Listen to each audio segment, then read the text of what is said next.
Hello, everybody. Thanks for having me. I'm really nervous, so let's just kick it off. I'm going to be presenting on a honeypot I built. It has a little twist. And basically, during building and running that honeypot, I figured something out, which is at least very important for me. It's not a war out there, it's a pandemic. I work at KPN as an incident responder. Recently, before that I also worked at KPN, but as an ethical hacker. And that switch actually meant for me that I also sort of switched the way I thought about things. I have a background as a historian, so technically I don't know what I'm doing. I have a GitHub where everything that I present here will be pushed to, and I also have obviously a Twitter handle if you have any comments or requests. Randori is a practice where you defend against multiple attackers in succession. It's a thing apparently not only from Aikido, I recently learned, but that's where I know it from. The idea was very simple. A colleague of mine had a RDP service on the internet and was continuously being hammered, obviously, brute force attacks. And then for one attacker, we looked what services it was running, and it was RDP only. And then I suddenly realized, this is normal, obviously. You get owned by a botnet. The botnet installs its software, transfers its dictionary, starts attacking others, right? Simple. So what can we do with this? So last year I built an SSH daemon, because RDP is quite complex. SSH is much simpler. And I built in Golang, it was my first Golang project, and so there's probably lots of sloppiness in there, but anyway, what it does, most importantly, is this. If you connect, I get your IP, I get the username you just tried, I get the password you just tried, I connect back to you on SSH, and I try that same username and password. That's all there is to it.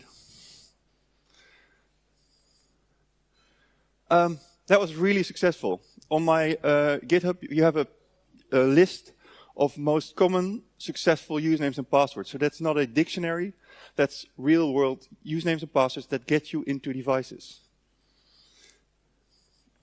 But I wanted more, because obviously Telnet and IoT is all the hype. So I first started messing with trying to build my own Telnet daemon, but Telnet is so ugly. So I decided to have more protocols, but I didn't want to build any more fake services, and I needed it to scale. For that I use PAM for logging, the pluggable authentication module that's already in Linux. I currently have SSH and Telnet for listening, like services. Then in the background I do a little hipster code with Golang and 0MQ. And then for analysis I use SQLite, Redis, and Graphies. You'll see why in a moment. OnStack Lab gave us PAM Steel. It's a tool I use as an ethical hacker. It's really nice. It's a pluggable authentication module, but if you log in, it registers your username and password that you just used. It's ideal, but I wanted it the other way around. I wanted to see whether you were trying usernames and passwords that failed to log in, but I still wanted to have those. I just made little tweaks to the module. Everything was already there. Most importantly, I needed obviously a service name, and I needed our host name, which is an IP address. Then that logs to a log file. I tail that, and 0MQ had like copy-paste code on their website to build the whole complex message queuing thing. So I copy-pasted that, and it worked. To get Telnet to work, I installed Xina daemon. I'm still working on XRDP and VNC, because they are missing some features that I need to get PAM to really work. And I needed to do some patching in the OpenSSH daemon. Now, my knowledge of C is non-existent, so it was a hard look, but eventually, basically, I just commented out one line, commented out another line, and then from the PAM module, I take wire passwords, which is already variable. That's the password that somebody just put on the line, and I spit that back into the log. And then I was waiting for things to happen. And with Aiki, I already knew what was going to happen. But it didn't happen. Because all these connections kept dropping. All these bots kept having difficulties with a basic SSH daemon setup. Because apparently, if you do it normal, they don't work. Or hardly work. So I had to remove all kinds of things to get these things to actually start attacking me honestly. So, for instance, for Telnet, this means that you are allowed 2,000 connections per second. Some bots need that because they want to do 2,000 times root. Programming in bots is really sloppy. Also per source 2,000, obviously. SSH daemon was even worse. I had to add all of those bad ciphers that we're trying to remove. I had to put them back in because otherwise bots wouldn't connect. Had to add a lot of maximum startups, etc. So you have to increase everything because if you have a normal setup, all these bots keep failing, which says something about the IoT devices, right? So a little bit about the Randori principles. I try all the usernames and passwords you give me, but only those. I'm not going to try other ones because that's iffy. I back out as early as possible, which you will see is a little bit hard, especially for Telnet. I try not to execute code, again, a little bit hard for Telnet. And you have to resist temptation as the shells sort of present themselves to you. So the little tool I use to connect back, basically this part of Telnet, interpret as command. So if I connect to your Telnet service, I'm going to tell you I can't do anything you want me to. That's how for instance, Netcat does it as well. They just negotiate everything away, and then they start putting things on the wire. So when you connect, you first connect, then you say, no, I don't. And then you ignore the first buffer that comes to you, because that's usually the Telnet banner, right? Then I write the username. Then I ignore what comes back, because that's usually my username echoed back at me. Then I write the password. I again ignore what comes back, because that's usually the password being echoed back at me. And then whatever comes next, I store, and that is probably either me returning to a login prompt or me getting a shell. The problem with this is there's no state change. That's the whole thing that the Mirai bots do with their bin busybox thing. They try to sort of allocate a string to see if their code is executing. And whatever comes out of this, I pass into 0MQ and I handle this, etc.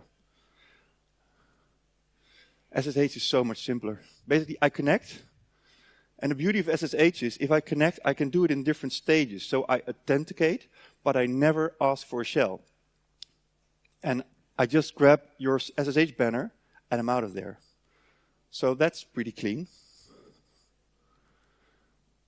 But yeah, it's not been overall very successful. Well, it's been very successful, but it was a hard way up. Basically, I'm still making all kinds of mistakes here. Current code fills up my disk space with all kinds of logs because bots, well, they tend to hammer. So my authentication logs, my BTMP logs are always full. There's still some things I want to get in there. I want to get a clean way to get the SSH agents. So if you connect to me with something, I can actually see that you're using libgo SSH or whatever. And I want to get the IAC commands, because apparently some bots you can fingerprint by what IAC commands they send to you when they connect. And I still want to get RDP and VNC support, because I'm pretty sure that's going to be interesting as well.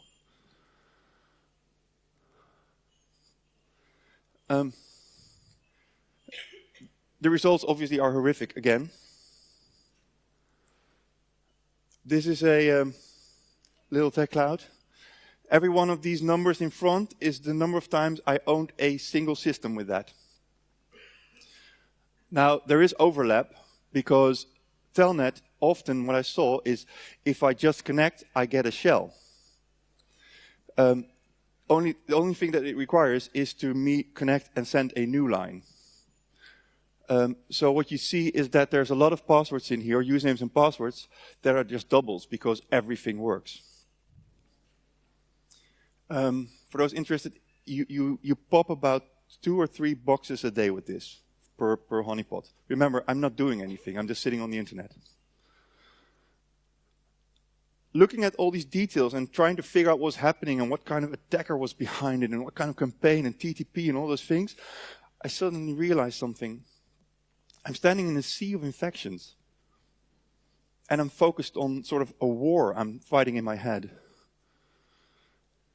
I think this has to do with me being an ethical hacker and becoming an incident responder. We start going from like a battle of minds to, I have to help these people. And that also sort of changed what Randori was doing for me. I want to use it to analyze systemic weaknesses. I'm not that interested in attacking the attackers anymore. So I took some cues from some very famous people. Florence Nightingale, that drawing on the left is hers.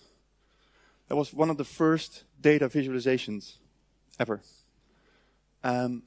It describes how you actually not die from stab wounds, but from diseases in your hospital. Sorry, I'm an historian, so that's what you get.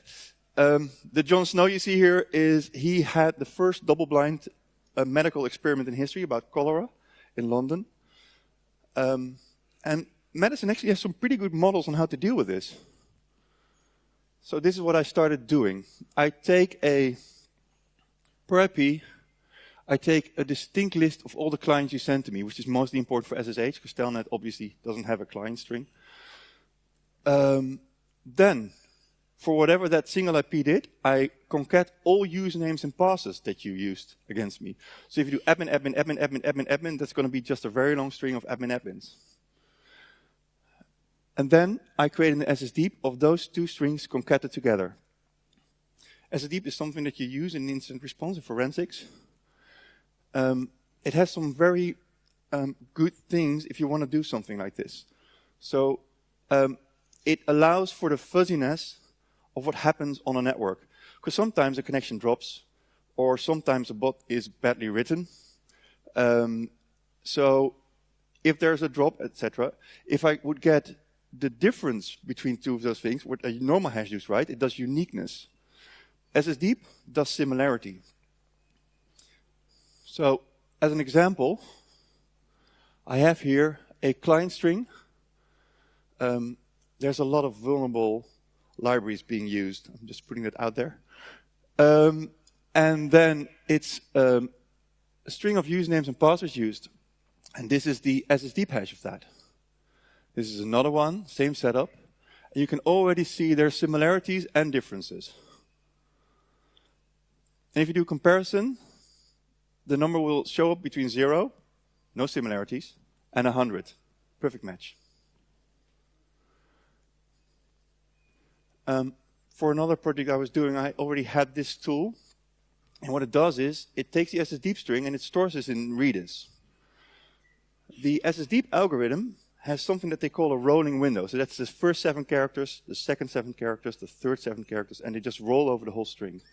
And before they do a comparison, they see if there's at least 2 of those rolling windows that match. Because otherwise, why would you do a comparison? So I started storing all of the SSDeep hashes I had under those rolling windows that they had. So you see here, starting to be a huge list, obviously, because, well, there's a lot of matches. And then when I add a SSDeep hash, I look at all of those rolling windows and I copy all of the SSDeep hashes underneath there into my key. And that's the cool thing about Radius, this is the comparison, well, theoretically, between these two. And I just add it as a score. There's still things I can do with that. I haven't done it yet, but it's good information to have. And obviously then, for everything, I sort of cross-link everything so I know that I can always find something back. Because the SSDeep hash won't tell me anything. I need to be able to find what IP address belonged to that, etc. Some previous art by Brian Wallace really helped me along. And this is what you get if you put that through Graphs. So what you see here is one honeypot and all of the bots attacking it. And sort of how they're grouped together, where the similarities lie. Let's zoom into the left cluster. That's one SSDeep string of thousands. Now every SSDeep string can be one IP, but obviously if 2 bots on different IPs do the same thing, they will have the same SSDeep hash. And if I look that up, I find this. That's a documentation IP. I didn't know those existed, but these are not real IPs, so don't go bother looking for them. I don't know what botnet this is, but apparently it's a big one, because this pattern was sort of everywhere on all 6 of my honeypots. This is the right cluster, which is even bigger. Oh, I looked it up. I think this is Mirai. Which would make sense if you have sort of like that big a cluster, right?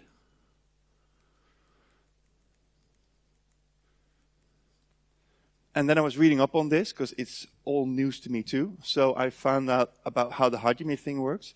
And apparently a recent trade of the Hajime has a password 5 up. And the service, well, at least in my system, is called login. That's telnet. And then I found it spread out like this, because it morphs. And depending on the kind of target it sees, it gives you another dictionary.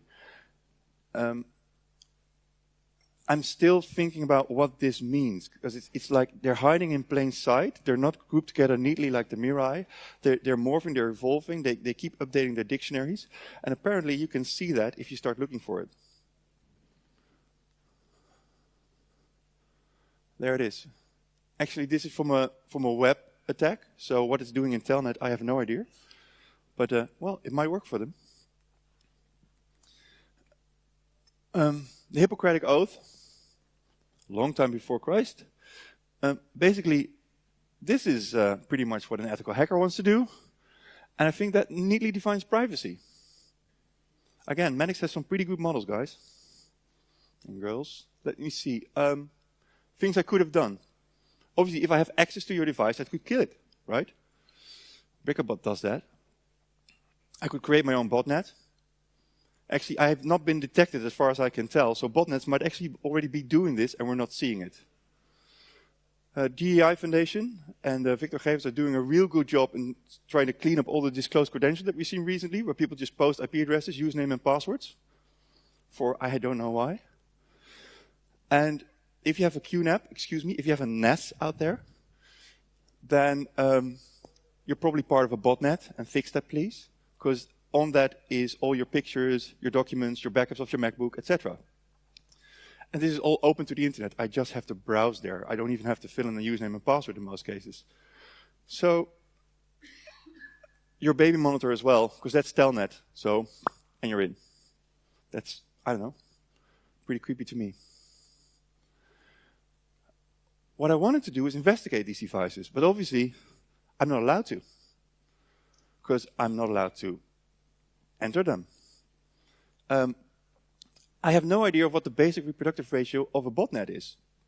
And I've asked around, and I don't think people want to, obviously the bot herders don't want to disclose this, but I don't know. So compared to botnets, how successful am I with this trick? I don't know. How many devices actually die when they get infected with a botnet? I don't know. What are the mutations that are running on a botnet? Can we see that? Well, if we could get to the binaries, we might be able to, but that's violating somebody else's privacy.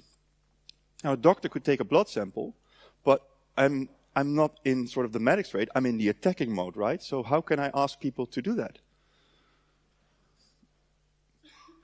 I would love to help individuals with infected devices, but I'm not even allowed to find out who they are. And finally, I would really like to make vendors responsible for weak security by just pointing out, look, these are 1,000 devices that are yours, and they're shit.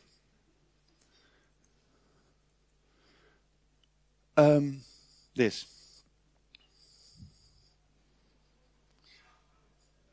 Everybody already heard about this one, I guess. Notice the language. Destroy, attacker. I mean, the only thing missing is lasers. And they have a logo, so must be good. And AC/DC, sorry, I had to make a comment about that. No, no you don't. Again, his idea of this guy, this Tom Graves, is to have a battlefield where we do battle. How about actually trying to help people? There's already a good model for this out there. Again, medicine. The GOARN, Global Outbreak Alert and Response Network, by the World Health Organization. When there's like a physical outbreak of, I don't know, Ebola, cholera, whatever, they go there. They have the technical expertise, both for the infrastructure and medicine. Doctors on the ground. Imagine that. Imagine that you have like a WannaCry infection, and instead of everybody doing their own battles, you start helping each other. That's a weird idea, right? Have existing institutions work together instead of having like an isolated cybersecurity thing that apparently doesn't communicate. If we see some recent disclosures. And be constantly alert and ready to respond. That will be really good if we have like global interested people that monitor for these things. So for me, the next step is obviously to see if I can do something for those people infected. And I really want to start studying this as systemic diseases. I think that will really yield some interesting results. And obviously I need to fix a lot of bugs, add more protocols. And another interesting thing I thought about is actually doing a scan of every device attacking me and sort of making a fingerprint of that too. So that's perhaps a next step. So I guess that's the takeaway. It's not a cyber war, it's a cyber pandemic. Thanks.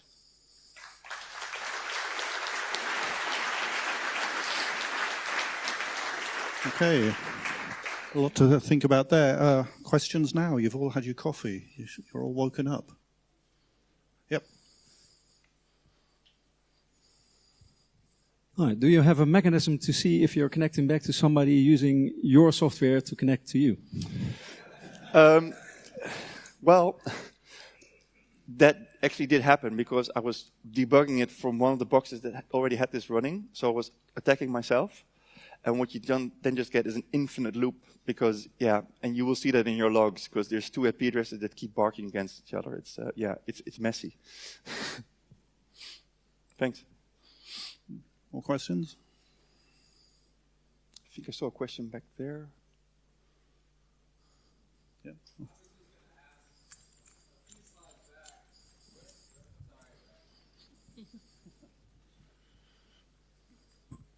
A few slides back on your visualization, when it spread, there was a geometric pattern in the lower left. I was curious. What one? Yeah. Forward? I was curious if you had any idea. No, I don't. No, I'm still sort of going through this data. All of this you can gather without actually attacking anyone. Again, this is from bots attacking me. This is not the part where I connect back. So if you run this and you store the logs, you can do your own analysis. All the tools are out there, and I'll promise to bug fix them in the next couple of days. But no, and this image is actually even bigger. And you see pentagrams and triangles everywhere. I have no idea. It's beautiful, but I have no idea. Okay. More questions? Okay, well, thanks very much, Bouke. Thank you.